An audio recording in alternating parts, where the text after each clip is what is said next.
Evangelio según San Marcos. Y dice la Escritura en el capítulo número 21, Marcos capítulo número 1, verso 21.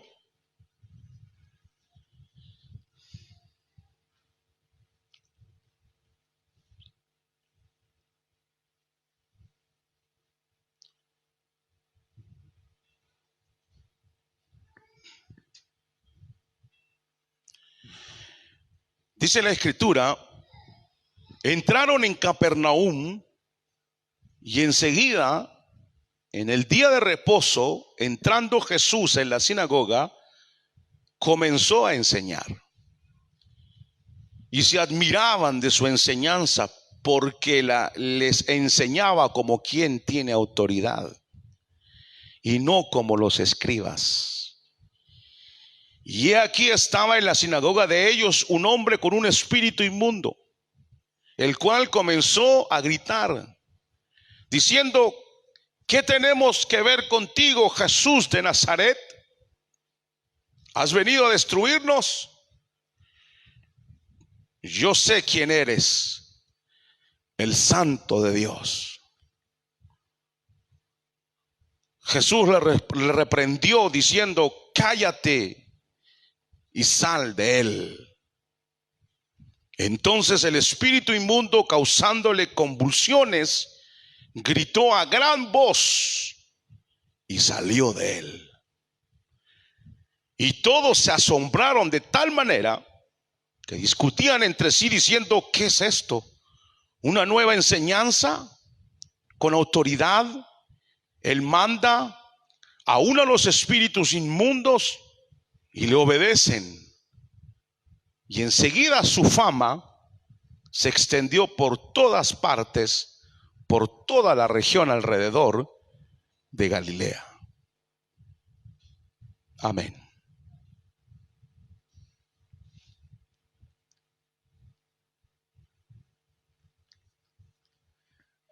A partir de ahora, ya no se habla de Jesús como entró y salió casi. Se va a desaparecer esa afirmación, y según el versículo 21, ya se va a empezar a hablar en plural.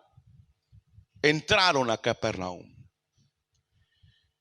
Porque del contexto de estos versículos encontramos de que Jesús ya viene con 4 de sus discípulos. Y él empieza, hermanos, a desarrollar su predicación. Y lo que dice más atrás, lo que ya hemos visto, dice que Jesús vino a predicar diciendo: el reino de los cielos se ha acercado. Quizás para aquellos que no conocen mucho acerca del Antiguo Testamento, de lo que señala esta verdad del reino de Dios, quizás no tiene mucho eco. Pero en realidad, cuando ponemos en contexto estos versículos, vamos a encontrar, hermanos, que todo esto viene preparándose desde el mismo día cuando Adán y Eva cayeron en el capítulo 3 de Génesis.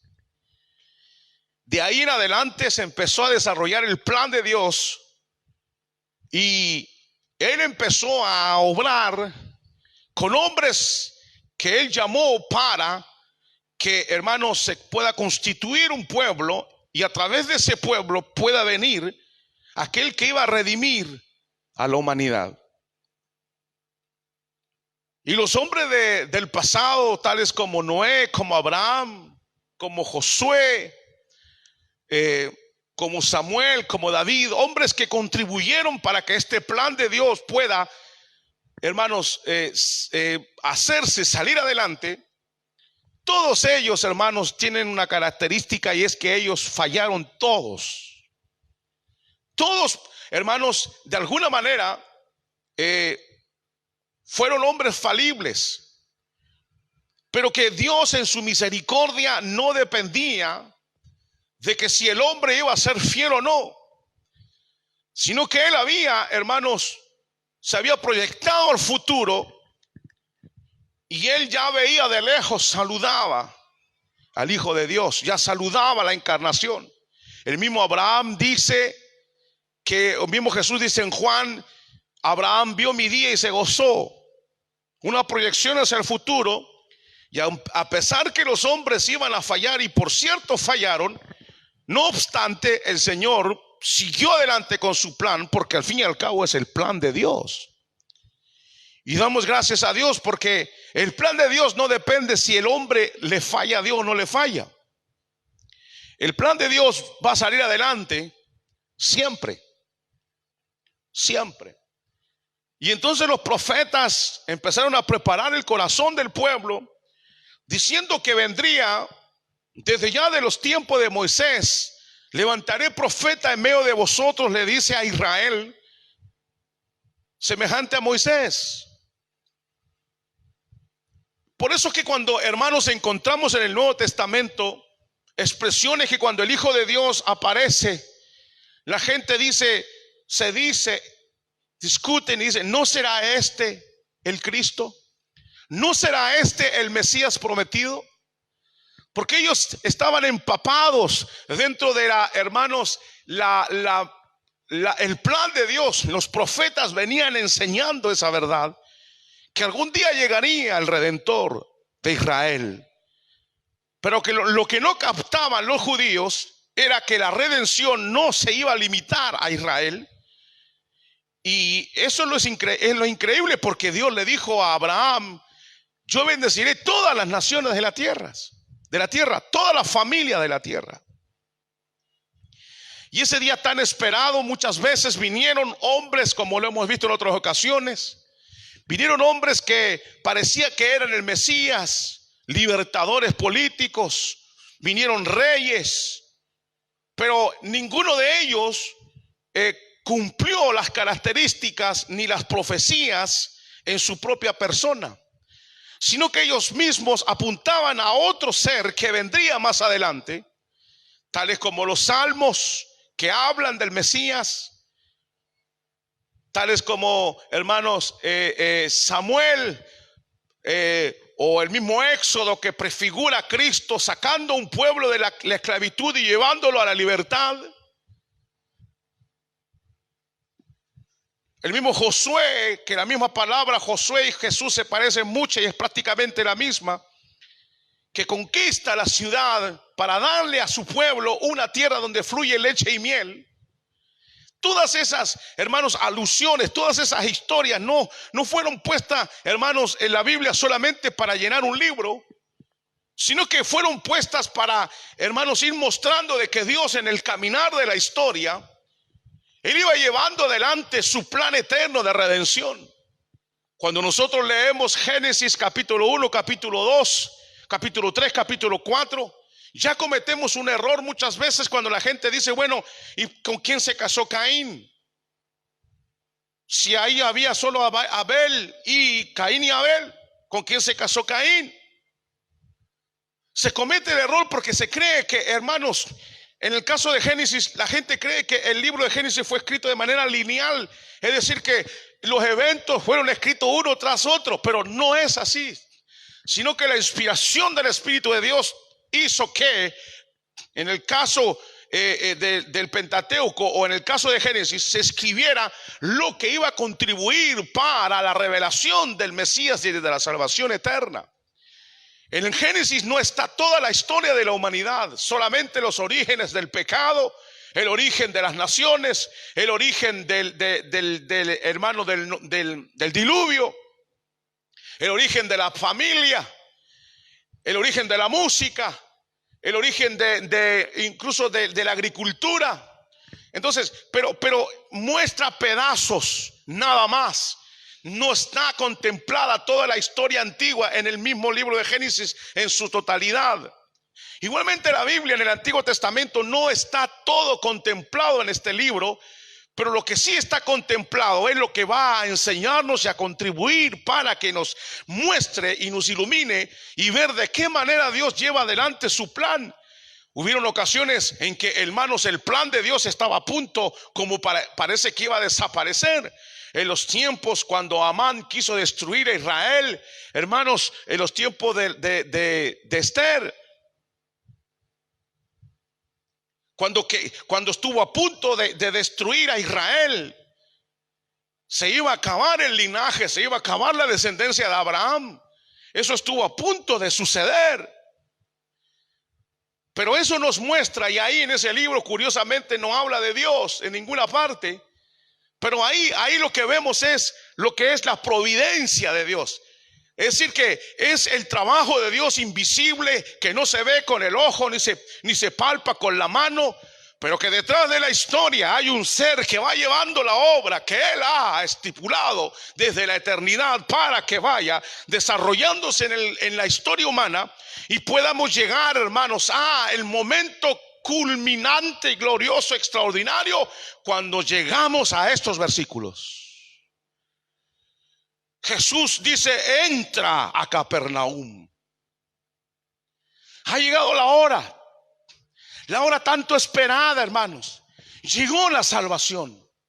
Por fin ha llegado, de que venía aquel hombre o aquel Mesías que se había prometido. Todos los profetas, hermanos, y la mayor parte del Antiguo Testamento apunta a Cristo. Cristo está por todas partes en el Antiguo Testamento. Cristo está en todas partes, en los profetas, en las crónicas, en el libro Levítico. Ahí está, hermanos, los sacrificios. Ahí habla de Cristo. El Éxodo, cuando saca Moisés al pueblo, hablando de que Cristo nos libertaría. En Génesis, que Cristo es, por Él fueron creadas todas las cosas y sin Él nada ha sido creado de lo que ha sido hecho. Es decir, que ahí está Cristo también.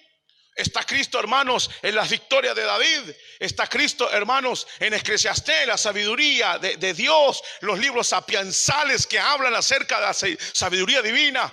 Está en los profetas. Está, hermanos, en Malaquías, que un día vendría, hermanos, y que alguien vendría adelante abriendo el camino, diciendo: aquí el Cordero de Dios que quita el pecado del mundo. Todos contribuyeron de alguna manera como un eslabón para que llegáramos a este punto en que Dios va a venir encarnado para ocuparse de las dificultades y de lo que vive el ser humano en su fuero interno y en esta tierra, hermano, tierra caída. Las tinieblas empiezan a disiparse. Ya el profeta había dicho: luz resplandecerá. Y aquí viene, hermano, la bendita luz del cielo. Ya se ha encarnado. Cuando hablamos de encarnación, hablamos de que el Hijo de Dios tomó cuerpo humano por toda la eternidad. Antes no tenía un cuerpo glorificado como el que tiene ahora, pero eso habla de la encarnación de Cristo. Y ha llegado el tiempo. Se acaba la maldición. Dios le dijo a nuestros primeros padres: su padre se llama Adán, su madre se llama Eva. Nuestros padres fueron, hermanos, expulsados de la presencia del Señor. Pero ya se acaba, empieza a acabarse la noche. Ya se acaba la noche en la cual el hombre ha estado separado de Dios, de su creador.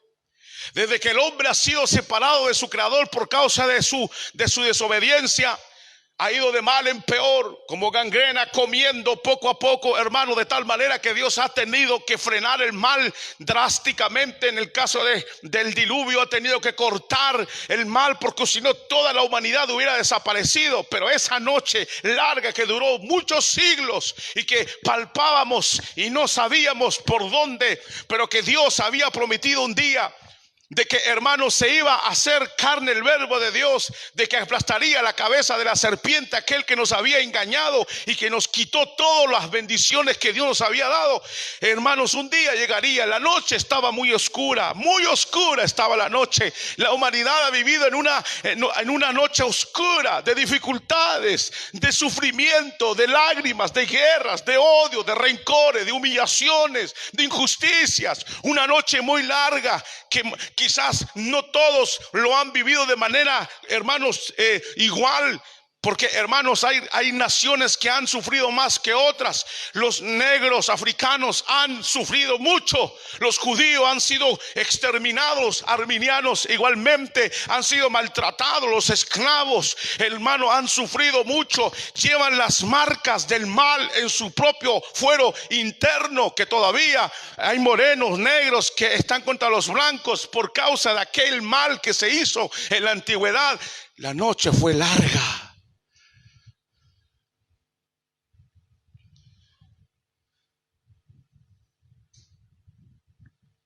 Una noche larga.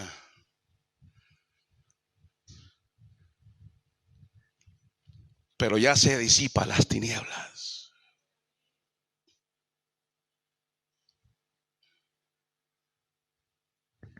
Ahí vino un hombre, le dicen Jesús de Nazaret.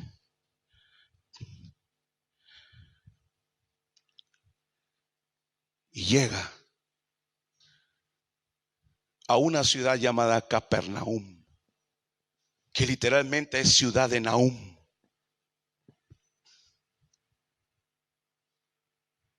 Es interesante ver cómo las tinieblas empiezan a disiparse. No en las pirámides de Egipto, ni en el palacio de César, en una aldea llamada Capernaum. Y esas tinieblas que habían llenado la tierra durante siglos, el profeta Ezequiel: mi morada, dice en el capítulo 37, estará también junto a ellos, y yo seré su Dios, y ellos serán mi pueblo. Y el verbo se hizo carne. La palabra de Dios se encarnó. Y el verbo se hizo carne y habitó entre nosotros. Literalmente la palabra ahí es: tomó su tienda y la plantó en medio de las otras tiendas en esta tierra. Se hizo carne y vimos su gloria. Juan dice: vimos su gloria. ¿Por qué dice que vimos su gloria? Porque la noche empezó a acabar. Ya sale el sol. Los profetas dijeron de él: él es el sol de justicia, que iluminará el corazón entenebrecido.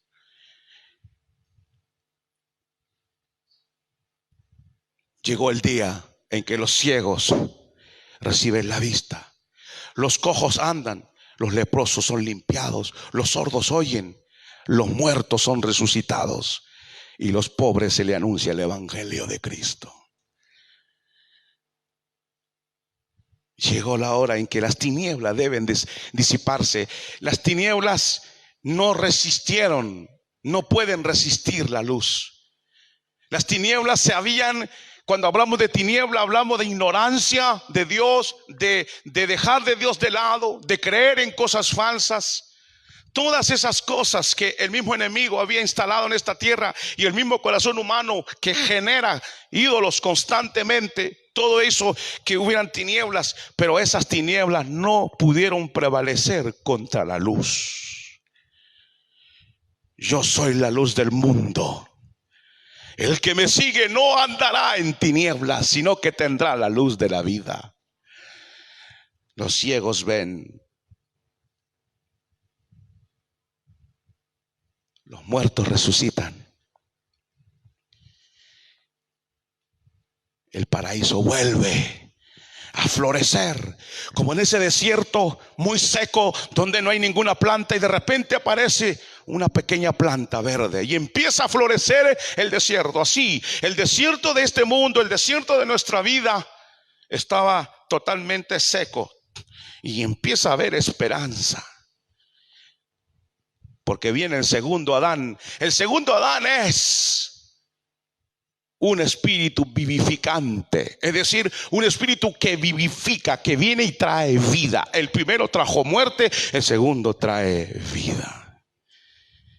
Sí, acaba de aparecer el segundo Adán. ¿Dónde se encuentra? En Capernaum. ¿Y por qué puede hacer esto? Porque él mismo lo dice. Cuando encontramos en Lucas dice: el Espíritu del Señor está sobre mí. Él me ungió para anunciar el evangelio a los pobres y a recuperar la vista a los ciegos, para poner libertad a los oprimidos, para proclamar el año favorable del Señor. Sí, hermanos. Sí, Israel, sí, Capernaum, hoy se ha cumplido esta palabra. Porque el mismo Cristo le dijo: hoy se ha cumplido esta palabra. El lenguaje simbólico, cuando la Biblia habla de ese lenguaje simbólico de boda, está hablando de salvación, de regocijo, de salvación. Y en capítulo más adelante, el capítulo 2 de Marcos, aquí dice, oigan, dice, le vienen los fariseos y dicen: ¿por qué tus discípulos no ayunan y los nuestros y los de Juan ayunan y los tuyos no ayunan? Y el Señor le dice: ¿cómo pueden ayunar los que están de bodas? Se regocijan porque ha llegado la salvación, está iluminando el corazón de los hombres que habían perdido toda esperanza. Y ha llegado la hora de la fiesta. Hay boda, hay fiesta. ¿Cómo vamos a estar llorando en una boda? En una boda no se llora, en una boda hay alegría y felicidad. Sí, porque el tiempo de Israel de salvación había llegado. Por eso, de manera profética, en capítulo 19 de Apocalipsis dice: regocijaos porque ha llegado las bodas del Cordero. De manera profética, es decir que estamos de boda, hermano, con Cristo. Estamos en una boda, estamos en regocijo. Pero llegará un día en que esa boda escatológica, o que pronto, o la que viene más en el futuro, llegará. Y entonces ahí se culminará en las bodas del Cordero. ¡Qué regocijo! ¡Qué gloria! Llegaremos finalmente a esas bodas maravillosas. Gloria a Dios. Gloria a Dios. Por eso que el Señor convierte el agua en vino, porque no puede detenerse la alegría. El vino es símbolo de alegría. No puede detenerse la alegría de que el Hijo de Dios llegó. El Hijo de Dios llegó, se encarnó, está con nosotros. Siga la fiesta, siga la boda, siga la alegría, siga. El Señor dice que mi gozo se cumpla en vosotros. Ha llegado la hora. Incluso le dice ustedes dicen: faltan 4 meses para la siega. No, le dice, ya llegó la hora. Mirad, los campos están blancos. Llegó la hora. Aquí está el Mesías. Ha llegado, he sido encarnado y llegó la hora de la gloria. Llegó la hora de que la muerte sea conquistada. Oh, la muerte. La muerte es como Goliat, un soldado que nunca había perdido una batalla. Y hermano, imparable. Y todo el mundo le tenía miedo hasta que llega David. Pero Jesús es el hijo de David. Jesús se enfrenta contra Goliat. Goliat contra David. Goliat dice: te voy a matar. David dice: no, yo te voy a matar a ti. Y por supuesto David mata a Goliat. Y la muerte también será vencida, porque nuestro David vencerá al Goliat de la muerte. Por eso que el Salmo 23 dice: aunque ande en sombra de muerte, un valle de muerte, no temeré mal alguno ya, porque ya no iré solo, ahora iré con él. Ya no estoy solo. Cuando llegue la hora de partir de esta tierra, estaré en paz, porque sé que cuando me suelte de la mano de mis familiares inmediatamente salga de este cuerpo, me dará la mano el buen pastor, porque yo soy oveja de su prado. Sí, llegó la hora de regocijarse, porque ya no estamos solos en la vida. Ahora sí, Él está aquí. Ha llegado el poder de la resurrección. Ha llegado el tiempo de, hermanos, de revertir el curso de la historia o el curso natural de las cosas. Por eso lo vamos a ver aquí cuando el Señor, aquella niña, hija de Jairo, la resucita. Hermanos, una tremenda lección veremos en su tiempo, pero solo le adelanto, el Señor se sienta ahí, ¿se acuerdan? Y le dice, no, ella no ha muerto, ella solo duerme. Entonces la gente se burla de él y le dice, ¿cómo si ella ha muerto? Y se empiezan a burlar. Pero eso enseñaba. ¿Qué enseñaba? Estaba enseñando que cuando Jesús está presente, la muerte solo se vuelve un sueño.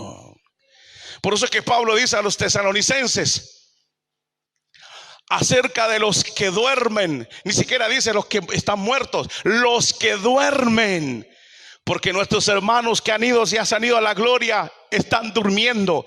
¿Por qué? Porque ahora que está Cristo, la muerte solo es un sueño. Y un día oirán la voz dice que la voz del arcángel de la trompeta de Dios sonará la trompeta, y los muertos en Cristo resucitarán. Porque ha llegado la hora en que la muerte se vuelva, hermanos, un sueño, nada más. Y por eso que dice el Salmo 23, hermanos, que dice que Él me guiará por senda de justicia. Y luego dice, o el Salmo dice así, el primero, Jehová es mi pastor, nada me faltará. En lugares de delicados pastos me hará descansar, junto a agua de reposo confortará mi alma, me guiará por amor a su nombre. Es decir, que todo el caminar de la vida, incluyendo la misma muerte, el pastor estará ahí. Llegó la hora de que la muerte pierda su poder. Cuando una abeja inyecta su aguijón, es porque está asustada o es porque le atacaron. Pero cuando inyecta su aguijón, es casi la mitad del cuerpo que se le va. Y esa abeja va a morir. Muere. No queda viva. Y durante varios minutos tras la muerte de la abeja, el aguijón está trabajando en el lugar donde que la abeja puso.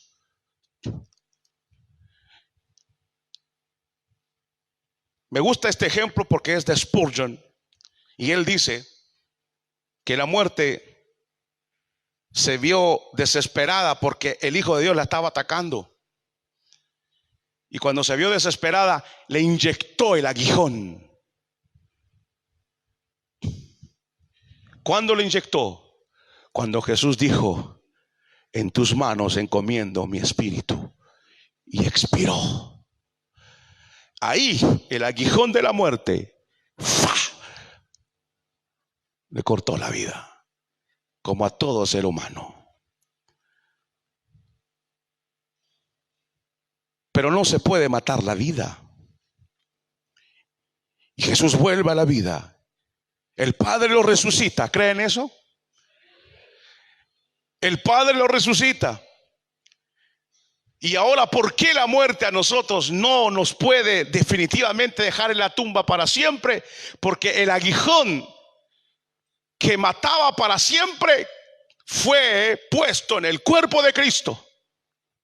Y al ser puesto en el cuerpo de Cristo, la muerte ya no tiene aguijón. Murió la muerte.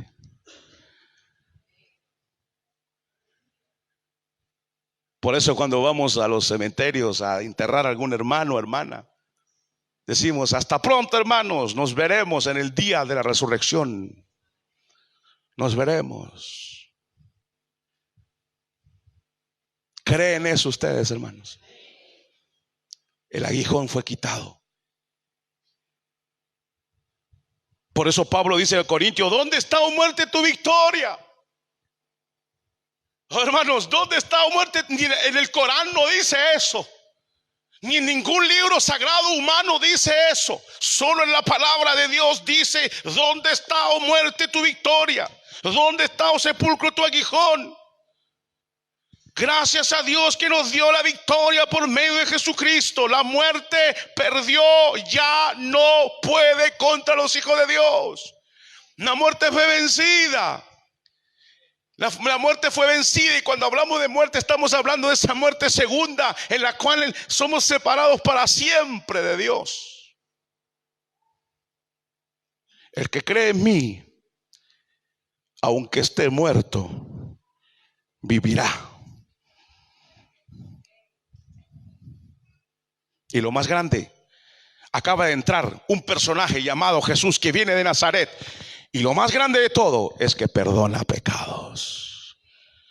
Llegó la hora del perdón. Jesús dijo: pero si yo por el dedo de Dios echo fuera a los demonios, entonces el reino de Dios ha llegado a ustedes.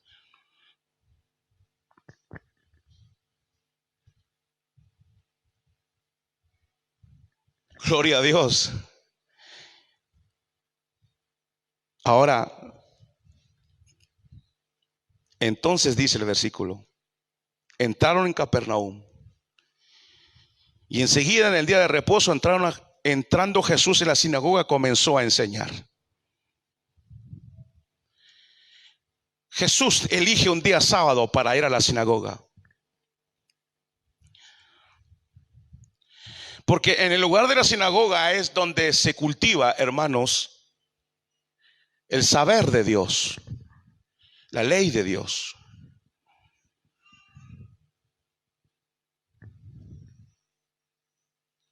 Pero aquí viene lo interesante. Oiga bien, me están escuchando, ¿no es cierto, hermanos?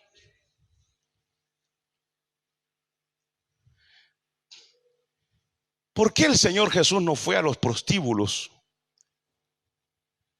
¿Por qué no fue a las carreteras donde ahí hay peleas y donde hay gente de pecado? ¿Por qué Él elige y dice: voy a ir donde está la más grande necesidad? ¿A dónde? A la sinagoga. ¿A dónde? A la sinagoga. Pero si en la sinagoga se estudia la palabra de Dios, se instruye de Dios, ¿por qué el Hijo de Dios elige ir a un lugar, entre comillas, sagrado, donde está la Torá? Si la necesidad más grande no está ahí, la necesidad más grande está allá donde están los pecadores. Pero ¿por qué elige ir a la sinagoga?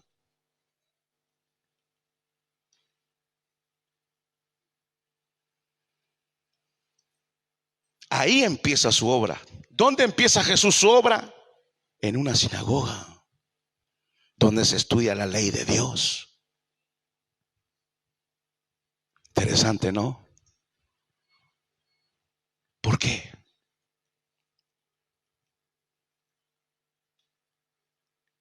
Se admiraban de su enseñanza porque le enseñaba como quien tiene autoridad y no como los escribas.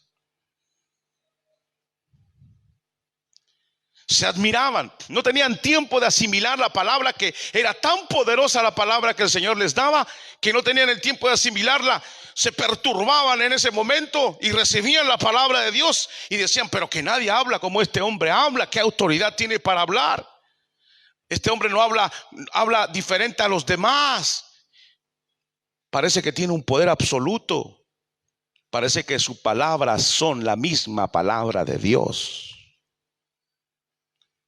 Ni modo, si ahí estaba la fuente de la palabra.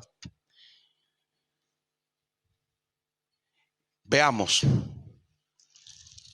Versículo 23.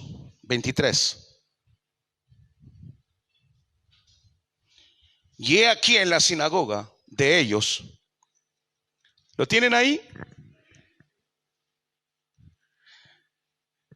Bien, dice: y aquí estaba en la sinagoga de ellos. Hermanos, escuchen esto. El evangelio de Marcos, el evangelio de Mateo y el evangelio de Juan y el evangelio de Lucas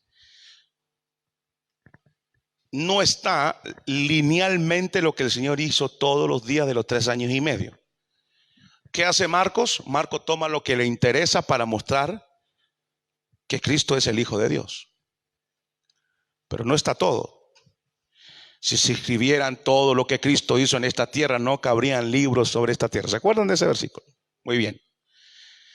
Pero esta parte, cuando dice aquí, y he aquí estaba en la sinagoga de ellos, esa frase a usted le muestra que este evangelio fue escrito alrededor de 70 después de Cristo.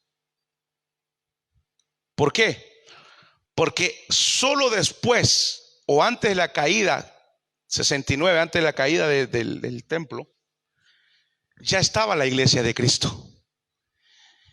Y los cristianos judíos ya no usaban la sinagoga como un lugar sagrado donde iban a estudiar, sino que ahora se reunían en sus casas. ¿Se acuerdan?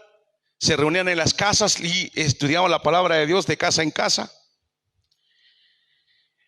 Por eso que aquí Marcos, que ya es cristiano, él dice en la sinagoga de ellos, porque ahora ya en este año 60 y tanto después de Cristo ya hay una separación entre la sinagoga y los cristianos. O sea, esa frase a usted le muestra que el evangelio de Marcos fue escrito alrededor de 70 después de Cristo. Porque en los tiempos de Cristo ningún apóstol decía la sinagoga de ellos, como separando ellos y nosotros, solo después que la iglesia fue constituida. ¿Está bien? Ahora veamos, dice,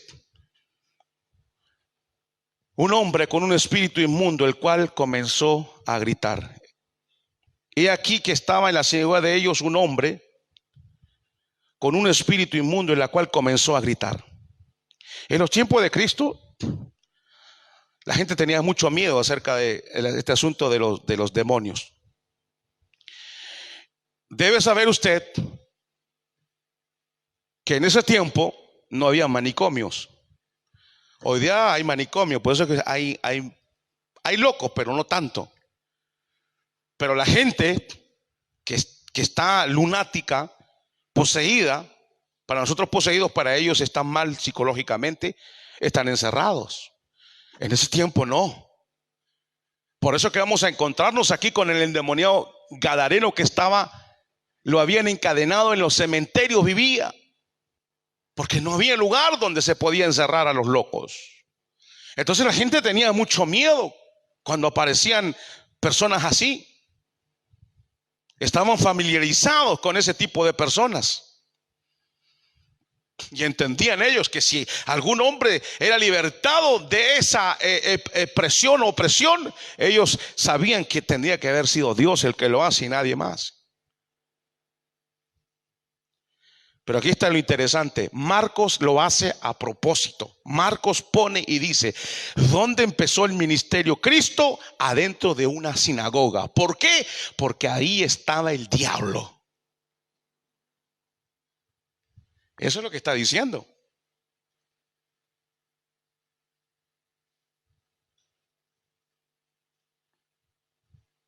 ¿A dónde yo no dudo que acá hay algún diablo, hermano. Mírenme a ver. Debe haber alguno aquí, hermanos. Y lo peor es que duermen tranquilos. Y yo leía esto y digo, Señor, bueno, ¿y nosotros? ¿Dónde está? ¿Dónde están? Qué golpe para los judíos. ¿Dónde empieza el Mesías su ministerio? En un lugar donde se estudia la ley de Dios. Y en ese lugar aparece un endemoniado. El Señor está predicando y de repente salta uno, ¡ah!, y empieza a gritar. El diablo sentado en la iglesia, escuchando la palabra de Dios.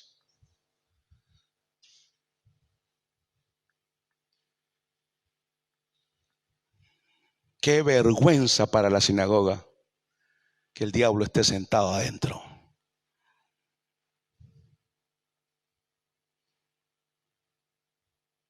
Y así sucede hoy día.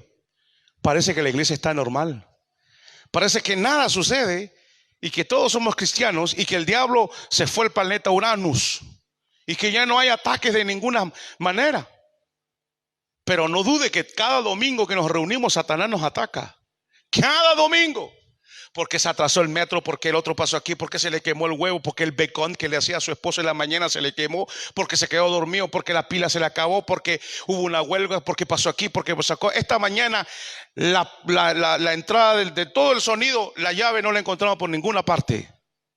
Y a mí me llama en la mañana el hermano y me dice: hermano, en la mañana el culto no podemos empezarlo, no tenemos micrófono, no tenemos nada.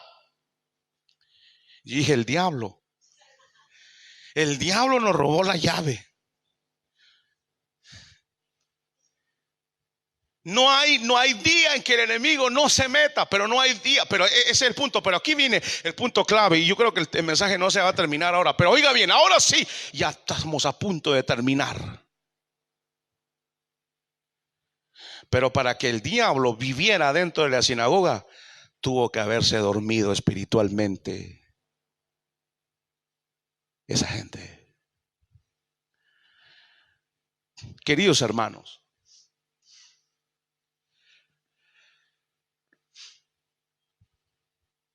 y quiero dar un ejemplo con el asunto de ahora del fútbol, que ustedes todos, la fiebre del fútbol. Los equipos suben y bajan. Están un tiempo bien y luego bajan, y luego se mantienen, luego suben, y luego se mantienen, luego suben y luego bajan. Así es. La batalla es para los equipos que todo el tiempo estén en su máximo optimal altura, o siempre sea el mismo que gane siempre. Pero no puede ser así. Porque está lamentablemente en todas las esferas de la vida, ya sea el deporte, ya sea en todo, hermano, tiene tendencia a morir. Todo tiene tendencia a ir muriendo. Todo tiene tendencia a ir desgastándose. Y cambian un jugador y ponen a otro, el otro no salió medio bueno, después salió otro malo, y sube y baja, y sube y baja. Y pareciera que, hermanos, en la historia de la iglesia ha sido exactamente lo mismo. La iglesia ha subido, ha tenido glorias tremendas, extraordinarias, ha tenido hombres de Dios extraordinarios, ha tenido visitaciones de Dios maravillosas, donde, hermanos, no había ningún demonio metido dentro de la sinagoga. No podía, no aguantaba, porque la iglesia estaba en comunión con Dios y el predicador estaba en el fuego del Espíritu de Dios. No podía el enemigo convivir con la luz. Pero eso pasó en la historia de la iglesia. Pero la iglesia nunca ha estado siempre a la misma altura que debe estar. La iglesia ha tenido altos y bajos. La iglesia siempre ha tenido altos y bajos. Y aquí está el punto. En el primer lugar, de manera personal, yo le pregunto esto: ¿cómo está su vida espiritual? ¿Está en su óptima altura? ¿Está en la altura donde usted sabe que no puede convivir con las tinieblas? Que su vida espiritual es tal que usted discierne dónde está el bien, dónde está el mal. O su vida espiritual ha ido bajando, descendiendo, de tal manera que el mismo enemigo puede dormir en la misma cama de usted y usted no sabe que está ahí. Porque se ha ido perdiendo la visión y la sensibilidad de Dios, y al mismo tiempo el corazón santificado se ha ido perdiendo. Pero ese es el punto. ¿Cómo está nuestra vida? ¿Cómo está su vida espiritual? ¿Está en la altura que debe estar? ¿O ha bajado? Y ha bajado de tal manera que el que está a su lado a lo mejor está oprimido y usted ni cuenta se da. La iglesia canta, la iglesia predica, y parece que el enemigo ya no ataca a nadie en estos días.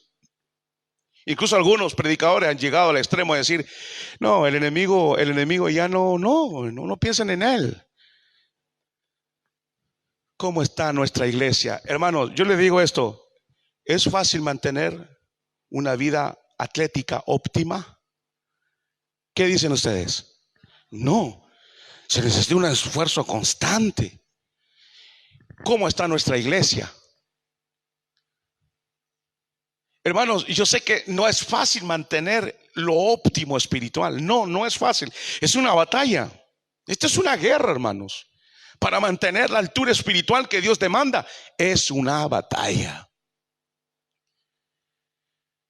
Pero nos vamos dejando llevar. Llega un momento en que la iglesia se vuelve, lamentablemente algunas, como dice Apocalipsis, en sinagogas de Satanás.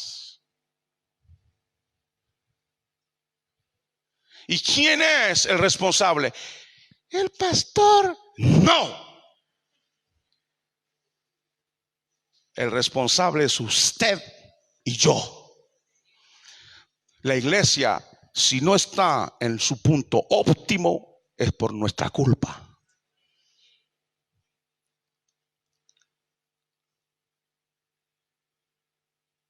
Si el diablo se sienta en el culto los domingos con nosotros, estamos graves. Puedo tener capacidades, puedo tener títulos, pero a la hora de la hora no hay nada. No hay nada. Y eso a mí me molesta. Le digo honestamente, eso a mí me molesta. Yo no quiero saber nada del enemigo. Yo no quiero verlo. Yo no quiero que esté aquí. Yo no quiero que esté oprimiendo a nadie.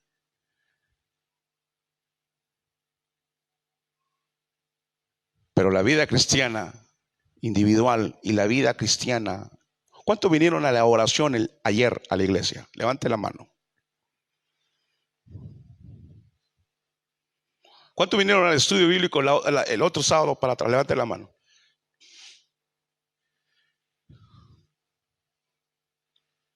¿Ven?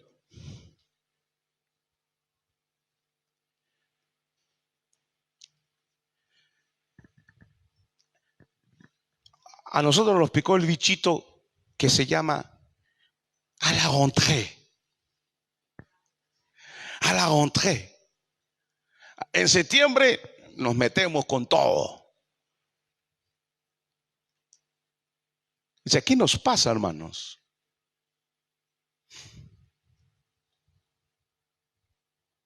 Y oiga bien, escuche bien esto, hermanos, esto es muy importante. La sensibilidad espiritual se pierde fácilmente. El Espíritu Santo se contrista fácilmente. Y cuando está contristado el Espíritu de Dios, cuando Él no es adorado o no adoramos al Señor en espíritu y en verdad, se contrista. Podemos seguir haciendo cultos. Aquí en la sinagoga hacían culto todos los sábados. Todos los sábados se le paraba uno ahí a predicar y que aquí, que allá, predicaba. Hasta que aparece Jesús de Nazaret. Ese sí estaba ungido, hermanos. Y entra en la iglesia y habla con autoridad. Y cuando está hablando, un diablo que estaba sentado. A lo mejor era el que dirigía el culto. A lo mejor era un músico. A lo mejor era un mujer de la sinagoga. No sabemos quién era, pero estaba endemoniado.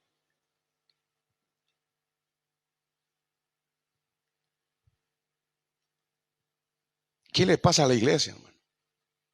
Esta mañana hablaba con unos ancianos del departamento francés y me decían, hermano, yo creo que el Señor viene pronto. El mundo está loco. El mundo está loco. Se está volviendo loco el mundo. ¿No se han dado cuenta? Aquí en Francia hay una mujer que quieren que la reconozcan que su género es caballo. Y sus pies se los ha doblado como son los caballos. Y come pasto. Se puso una cola. Y está reclamando ante las instancias para que la reconozcan como género de caballo.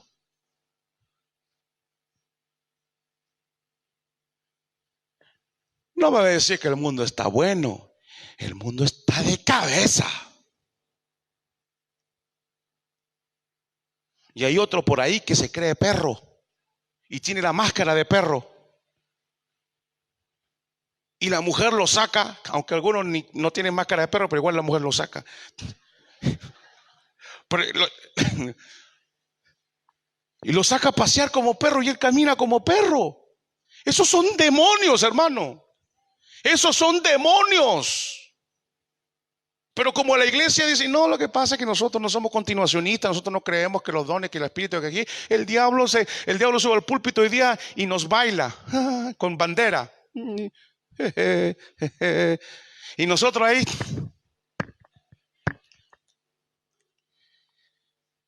Le saca el saco, ahí está la cola. Le saca el sombrero, ahí está los cuernos. El diablo está metido en la iglesia y nadie se da cuenta. Pastores homosexuales. La iglesia no tiene un nivel espiritual que debe tener los líderes mundanos. Hermano, reunión, no, que me duele el callo, hermano. No, hermano, que hace mucha calor, no, que ahora hace mucho frío. Todos son peros. Y el diablo, y la profecía que dijo el Señor, hallará fe el Hijo de Dios cuando regrese. El amor de muchos se enfriará. Miren, hermano, con mucho respeto le voy a decir, póngase sus excusas en su bolsillo. Pero usted y yo estamos llamados a pelear por la gloria de Dios.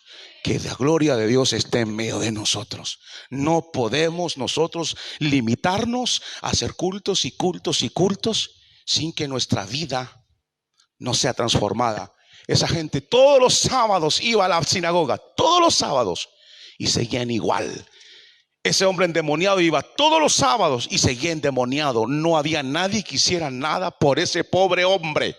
¿Por qué? Porque ahí estaba, no estaba Cristo. Es muy sutil el lenguaje evangélico, las canciones evangélicas, y eso nos hace creer que estamos bien. Yo no digo que estamos mal en todo, gracias a Dios que no, pero creo que podemos subir un poco más. Creo que podemos subir un poco más.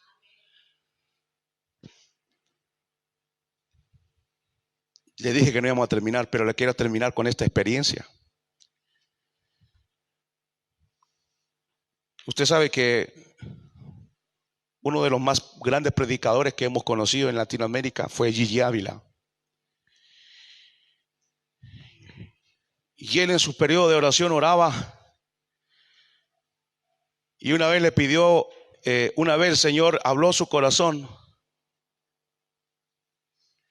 y le dijo esto. Dijo: mi siervo, quiero que ores más tiempo de lo que oras ahora.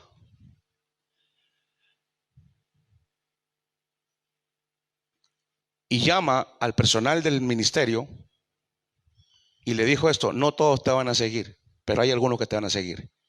Y le dijo esto: porque voy a hacer obras mayores en este ministerio y necesito gente que ore. Y él le dijo a la iglesia, al ministerio, que son cerca de 40 personas eran, dijo: hermanos, el Señor me habló y me dijo esto. ¿Cuántos están dispuestos a orar un poco más por la iglesia o por este ministerio para que Dios obre más, salve más personas, empiece a libertar a los homosexuales, lesbianas, drogadictos? Y un montón de hermanos levantaron la mano. No todos, un montón de hermanos levantaron la mano. Y ahí fue que el ministerio de este hermano empezó así, hasta que murió. Entonces, yo termino diciéndoles, yo creo que hay grandes victorias que nos esperan. Yo creo eso. Pero necesitamos pelear.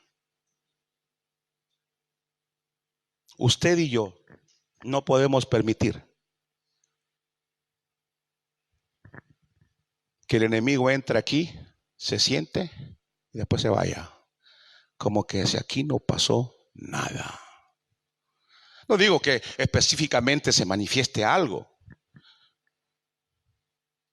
pero que las vidas no sean cambiadas, que no haya nuevos nacimientos. No puede ser.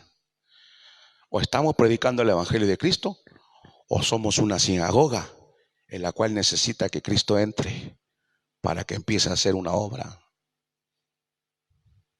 Termino. ¿Dónde está su vida espiritual? Si usted tiene que ponerle nota de 1 al 10, ¿cuánto le pondría honestamente a su vida espiritual? Sin decir, no, yo humildemente, 9, no. O sea, no, pero sinceramente, uno sinceramente dice, bueno, yo sinceramente, no necesita decírmelo a mí, dígaselo al Señor. Mire, Señor, la verdad que honestamente, yo estoy casi -1. Y yo en la cava. El otro dice, no, a lo mejor yo tengo 3, Señor. Yo estaba en 7 y bajé.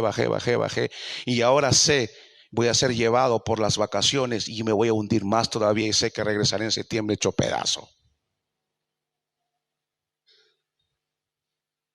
Dije lo que algunos piensan, ¿no es cierto?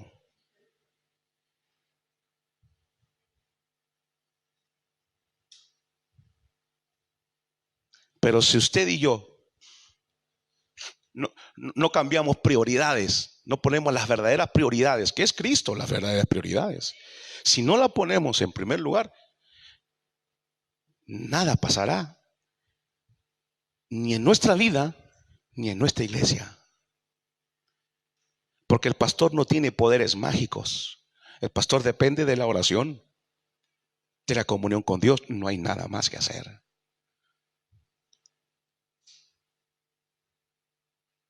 Entonces Israel tuvo la gloria. ¿Me dan un minuto más? Sí, ya terminamos. Sí, se la robaron. O se fue. En Ezequiel se fue, finalmente del templo se fue. En Silo, en el tabernáculo, se fue. O se la robaron los filisteos, ¿se acuerdan?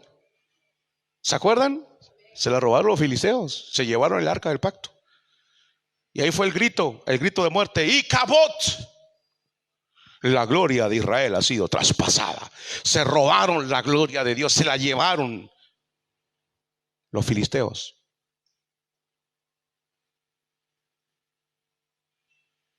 Y el peor caso fue cuando Israel salió a la batalla y vinieron los filisteos. Y los filisteos dijeron, allá viene Israel, uy, ahí vienen con el arca, uy, hasta aquí llegamos. Y los judíos dijeron, vamos a gritar, Jehová está con nosotros. Y Jehová no estaba con ellos. Tenían una caja vacía donde Dios ya no estaba ahí. Y en el profeta Ezequiel, él ve cuando la gloria de Jehová se va.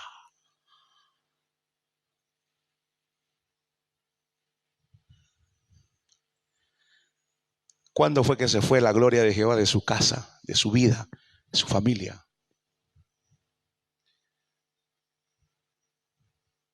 Y Cabot, se acabó, la gloria ya no está. ¿Por qué no está? Porque no hay nadie que pelee por la gloria de Dios.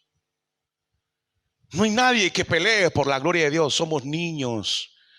Nos echamos a perder porque nos miraron mal, porque no me saludaron, porque no me envié un mensaje en WhatsApp y no me pusieron el. Entonces, no, el hermano ya tiene algo contra mí y nos andamos con locuras, con tonteras, como si fuéramos niños malcriados. Y no llegamos a la altura que Dios quiere, óptimo. Un día en el siglo XVI, un hombre llamado Martín Lutero se enojó porque robaron la gloria de Dios. Un hombre llamado Calvino se enojó porque robaron la gloria de Dios en Ginebra.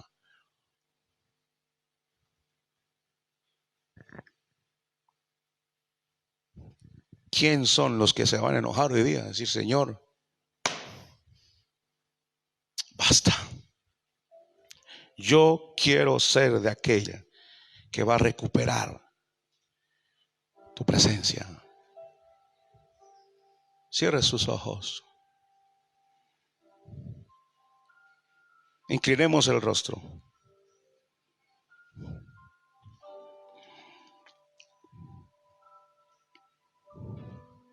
Padre nuestro que estás en los cielos, Esa sinagoga se había acostumbrado a oír la ley de Dios, pero la vida de ninguno de ellos era transformada.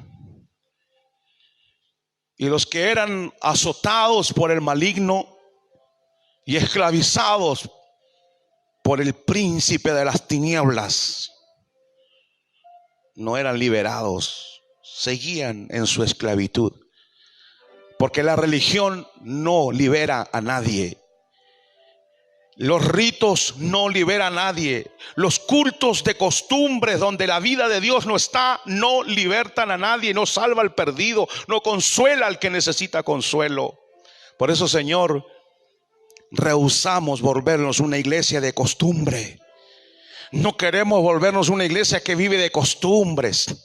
La costumbre de venir, de cantar y de irnos, de venir, de cantar y de irnos. Mientras los oprimidos siguen oprimidos y mientras los perdidos no encuentran la luz, la iglesia se jacta que tiene muchas cosas, cuando el pecador ya no se siente pecador. Y el oprimido por el enemigo ya no es libertado. No, Señor, esta tarde en el nombre de Jesús, ayúdanos a tomar una decisión para no seguir siendo los turistas del evangelio, para no seguir siendo personas, Señor, que indolentemente van camino de la vida pensando que el evangelio, a fin y al cabo, es ciertos ritos o cierta manera de ser. Y no es recuperar la gracia de Dios que una vez fue dada a los santos. Recuperar esa gracia que se ha ido perdiendo por la frialdad de la iglesia, por la indiferencia de los cristianos, por la pelea del uno con el otro, por entristecer al Espíritu Santo, por el orgullo de los ministros, por la división del cuerpo de Cristo. Sí, Señor, confesamos nuestro pecado y reconocemos que necesitamos otra vez que el Cristo de Nazaret entre a Capernaum en el poder del Espíritu Santo y traiga una transformación. Evidence necesita el toque de Dios en cada departamento, el poder de Dios, la palabra de Dios. Sí, la iglesia Evidence necesita el toque para no volverse una iglesia más de las millones que están media muertas y que ya no sirven. Fueron sal en el pasado, pero ahora ya dejaron de ser sal y ya no sirven. Solo sirven para echarlas a un lado, porque ya no tienen sal para salar a nadie. Yo no quiero convertirme en eso, ni quiero que mi iglesia se convierta en eso.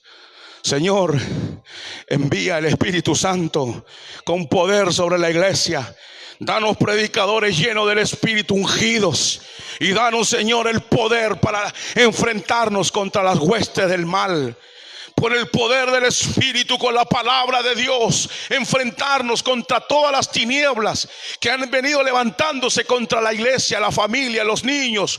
Señor, que no nos durmamos, que no caigamos, Señor, en ese sueño espiritual de pensar que la obra la hace el otro, de pensar que la obra la hace la otra. La obra la debo hacer yo. Yo debo luchar para que la gracia divina esté en mi vida, en mi familia y esté en mi iglesia, donde Dios liberta al cautivo, liberta al endemoniado y trae liberación espiritual y se lleva las cargas del que está afligido, del que no tiene esperanza, le vuelve la esperanza, y el que no tiene salvación recibe salvación. Señor, queremos convertirnos en una iglesia llena de tu gracia, que solo dé gloria a Cristo, que Cristo sea el centro y que la palabra de Dios sea predicada en el poder del Espíritu para el beneficio de aquellos que tienen necesidad de ti. Oh Dios, ven y visítanos. Míranos otra vez. Que tu rostro resplandezca una vez más sobre nosotros. Y perdónanos por acostumbrarnos a la gracia Esto no es de acostumbrarse, esto es algo divino que debemos luchar cada día para no andar con escudos de bronce, sino con escudos de oro, para no reemplazar tu gloria, que sea una realidad en nuestro corazón. Eso es lo que te pedimos. Gracias, gracias, gracias, gracias por tu palabra. Gracias por tu palabra. No queremos ser una sinagoga que no tenga la vida de Dios. Seamos tus hijos.